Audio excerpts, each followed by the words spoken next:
Oke, Assalamualaikum warahmatullahi wabarakatuh.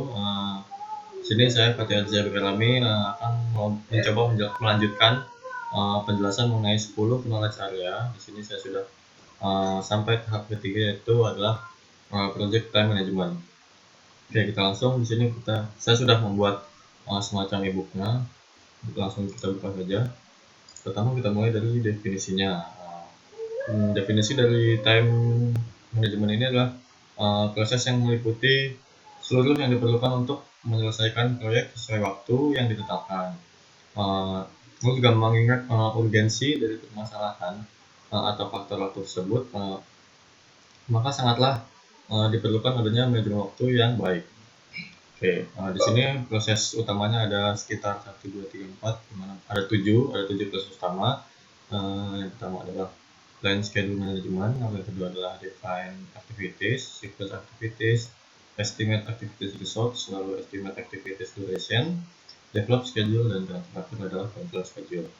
Kita langsung masuk ke proses yang pertama, yaitu plan schedule management.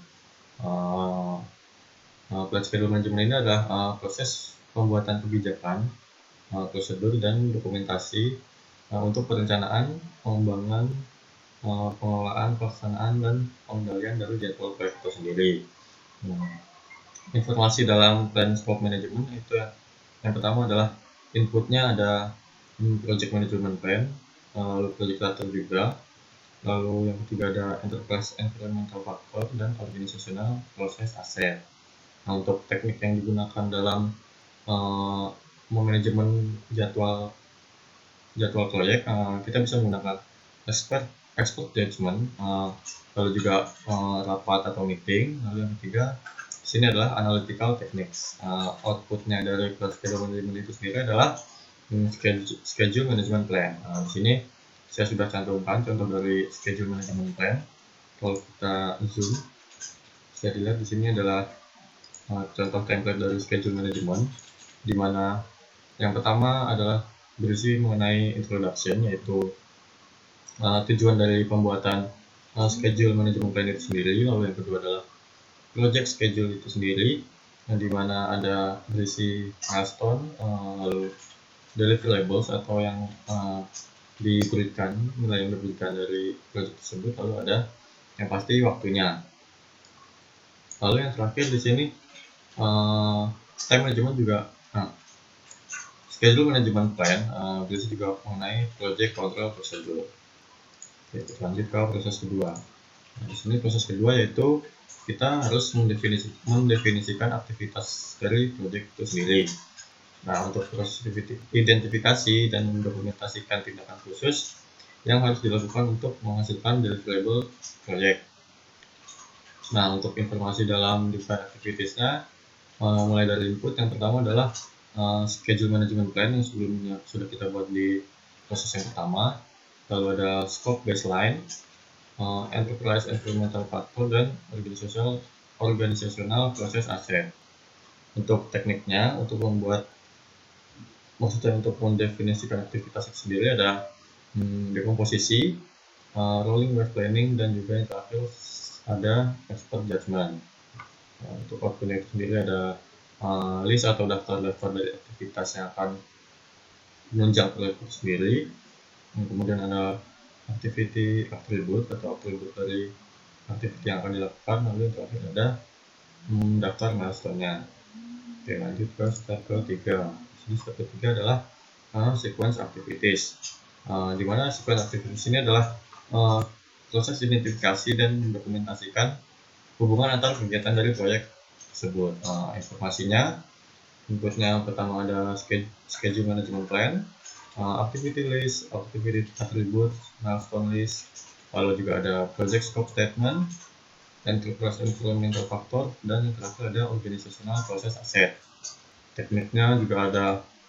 Di sini tekniknya kita bisa menggunakan diagramming method, yang nantinya akan mengeluarkan output berupa project schedule, network diagram, dan project documents akan terupdate. Nah, di sini contohnya bisa dilihat adalah contoh dari project schedule network diagram.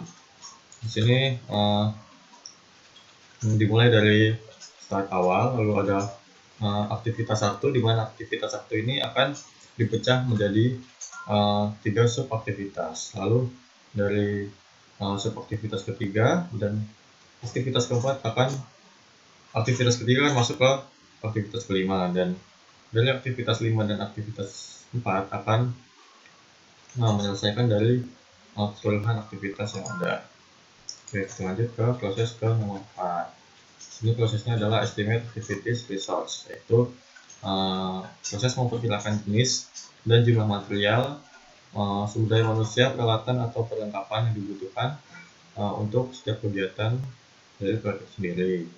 Informasinya seperti biasa ada input, tools and techniques. Tekniknya kita bisa menggunakan berbagai macam ya, mulai dari publish estimate data, bottom up estimating, lalu yang terakhir juga kita bisa menggunakan software project management. Untuk outputnya sendiri itu adalah activity resource requirement, atau kebutuhan dari sumber daya yang akan diperlukan pada proyek. Lalu juga ada resource breakdown structure, dan yang terakhir ada project dokumen itu akan terupdate. Oke, kita masuk ke proses yang kelima, yaitu estimate activity duration, atau memperkirakan durasi dari aktivitasnya tersebut. Nah, di sini juga pengertiannya adalah proses memperkirakan jumlah periode kerja yang diperlukan untuk menyelesaikan kegiatan individu dengan estimasi sumber daya yang dimiliki.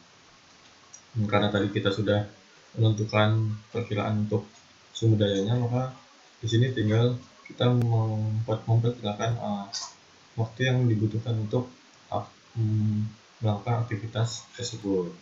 Informasinya ada input, teknik, dan outputnya.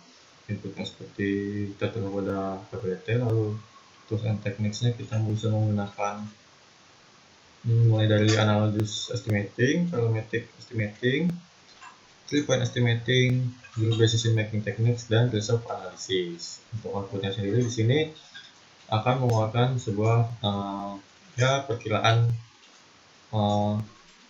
pengerjaan untuk aktivitas yang akan dilakukan, lalu juga project dokumen juga akan terupdate, lebih bersama dengan proses keempat sebelumnya. Kita lanjut ke proses ke-6, yaitu kita akan mendevelop jadwal tersebut.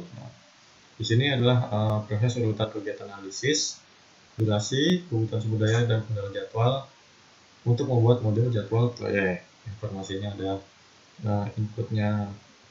input seperti schedule management plan dan lain-lain. Terus tekniknya kita bisa menggunakan mulai dari schedule network analysis, critical path method, dan sebagainya. Lalu di proses ke-6 ini akan menggunakan output, yaitu output yang utama adalah schedule baseline, di mana jadwalnya sudah mencakup mulai dari waktu, sumber daya, dan lain-lain. Oke, lanjut ke proses yang terakhir, yaitu proses control schedule, di mana proses ini adalah proses pemantauan status proyek dan lingkup produk untuk mengolah perubahan lingkup dasar. Nah, informasinya ada input berupa project management plan dan lain-lain. Tekniknya juga ada performance review, project management software resource, project management software, lalu juga ada resource optimization of techniques, dan lain-lain. Untuk output utamanya adalah berupa work performance information, dimana sudah saya cantumkan contoh seperti pada PPT. Oke, untuk time management kurang lebihnya seperti itu. Kurang lebihnya mohon maaf. Assalamualaikum warahmatullahi wabarakatuh.